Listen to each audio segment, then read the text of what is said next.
Good morning. Judith's doing better and getting around pretty good with the walker.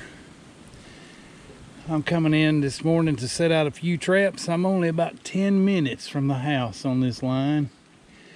31 degrees.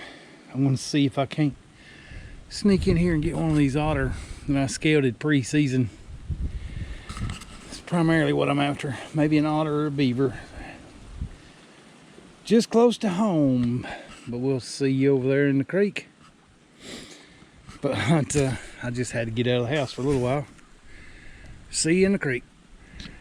Well, I started up this creek. I've come a pretty good ways up it so far. Just now starting to get into a little bit of sign. I have a crawl out right here where they're coming. The reason why I know it's a beaver and not otter, they're coming up right here. Spending a lot of time right here on this little pad. They're chewing these little trees down. But this is fresh within the last 2 days. And it gives me a place to start. I'm going to put in one set here, and right in here is where they're eating the little bushes. But I can put in a scent mound here and pick this beaver up. I'll show you the set when I get through. Well, I've chosen to go in and not make a mound, but put strange castor. I don't know if you can see it right there. Up and down this slide, watered it in. Should get their attention. I mean, there's beaver poop right here. And I have bedded a Duke number 4 right there. Number 4 4-coil. I'm gonna run my cable drowner out in deep water. I come in here for otter, so I brought some number 4s with me. But they'll work. Bedded in about 6-7 inches of water right here where where they're coming up and down that slide. Should get their attention with the strange castor smell. I'll get the anchor out in deep water and let's see what else we can find. Well, just down from where I just put in that set, I've got a crawl out right here. I have a crawl out right there. I'm liable to set both of these. They do have fresh sign on them. Both otter and beaver will use them. And that's what I came to do. I'm gonna set this little creek as heavy as I can. Smash and grab, get in, get out. Hopefully pick up an otter, but it looks like beaver. We will find out, and I'll show you the sets as I get them put in. Just got the next set anchored in. I have splashed some castor up here on this takeout. I have a TS85 bedded right there. Maybe you can see it. Slightly offset in the trail. That one should hit. I'm gonna drag the anchor cable out in deep water. Right there's my tag. You can see it on the bottom, but there's the right here's the TS85 where they're gonna come up here and sniff and crawl out. Setting about 4.5 inches of water. I'll get it anchored out and move down to the next location. Well, here's the next crawl out that I just set. Hopefully you can see all the sign, the tracks, scratches where they're coming up and down this little vertical face.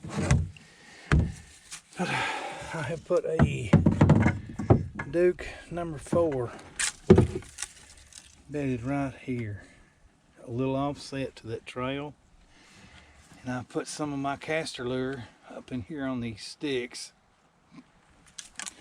I'll run the cable drowner out in deep water, anchor it up, and keep trucking.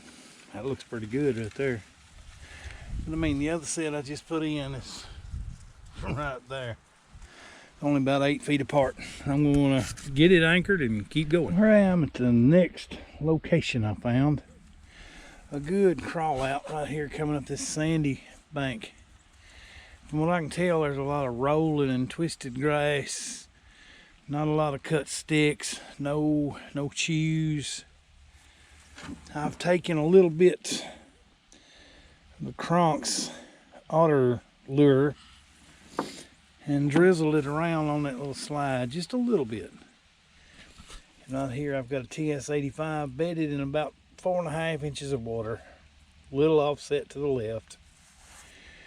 And I'll run the cable out into deeper water. And I'm gonna try to set every slide, every run, every crawl out, every den, anything I can find this morning. Just a little quick little creek line to see. I'm wanting to pick up one of these otters if I can, before somebody else realizes they're here. I'll move on down. I'll find these places like this. There'll be 3 or 4 runs right here together going up this bank. There's one there, one there, one there, but this one's the most used. It's like an otter toilet. They get up here on this flat ground above it and just roll and play. And right here is going to be a situation where I'm going to put a trap. Fence this over here off a little bit. They're already using it. It's just worn out and wet. But don't pass these kind of places up. They're coming up in here. Let's see if I can pull myself a little forward.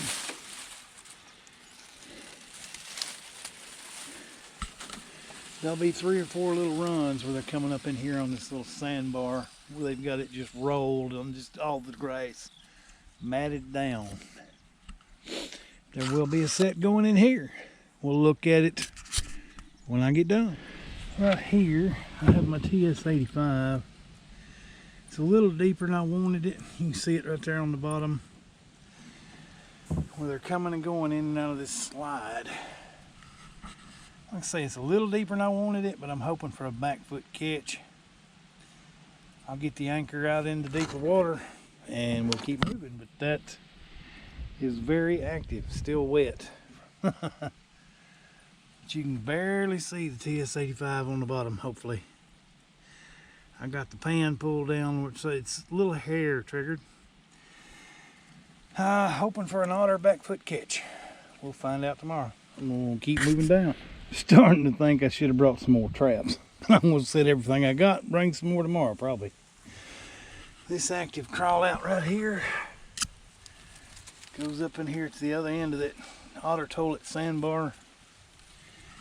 I have a TS-85 bedded right there. Little offset where they're coming and going. Right here at that slide. I'm hoping they come up here, bump their chest, like they're gonna get out, crawl up the hill and set their feet down. There you can see some of the jaws of the trap. I'm gonna run the cable out in the deep water and see what we can do.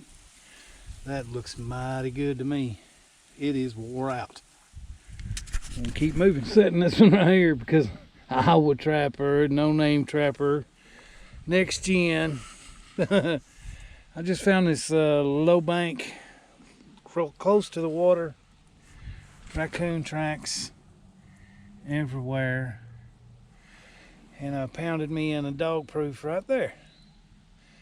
Baited with fish and a little crayfish oil as an attractant. I mean, there's raccoon tracks all over.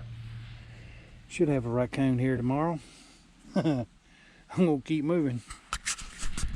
Decisions. Got a killer slide. Comes down about halfway and splits. Got one coming in here and one coming in here. Kind of want to set both of them. There's some good sign on the way out, but that is a killer slide.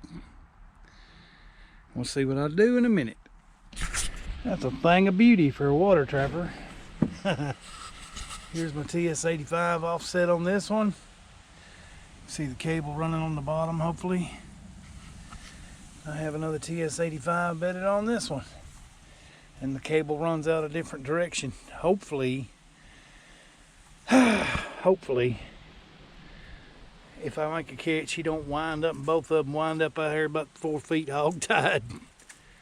But I set both sides of this slide and it is wore out. I'll keep moving. Here I've chosen to put in another dog proof. Seeing all these raccoon tracks in the mud. We're skirting the edge of the creek. Got tracks all in the mud. A few pretty good sized raccoons, but I've chosen to put a dog proof in here. And I did put a shock spring on a dog proof because the ground is soft. I didn't want them to pull that out. But that's, I think, a J.C. Connor shock spring for like most people use for coyotes. And it does help keep the wolf fangs in this softer mud. Should have a coon here tomorrow. We'll see. I'm going to keep moving. I found another decent crawl out right here. It's got a trough where the animals have worn it so much coming up and out of here, going up through here, up the hill. And I've put a TS-85 right here in front of the trough, a little offset to the left side. You can go left or right, just don't need to be right in the middle. They kind of walk like a penguin. Their feet are out to the side, so you need to offset it a little. I'm going to run the cable out in deep water. That set's looking better and better as I back away from it. You can see where it goes. Comes out, goes right up through here, goes up the hill. There's no trees, but the sign is pretty nice. I'll get the anchor out in deep water and keep trucking. GoPro battery's not doing so good, but I want to set this crossover up and we'll see how it goes. We've got the TS-85 bedded right there on this crossover, going over to the rest of that slough. Get the cable out in deep water, anchored off. Well, back to the house. Here's Miss Judith. We would like to take the time to say thank you to all our supporters for all their well wishes and prayers during her recovery. Thank you. And we'll see you tomorrow.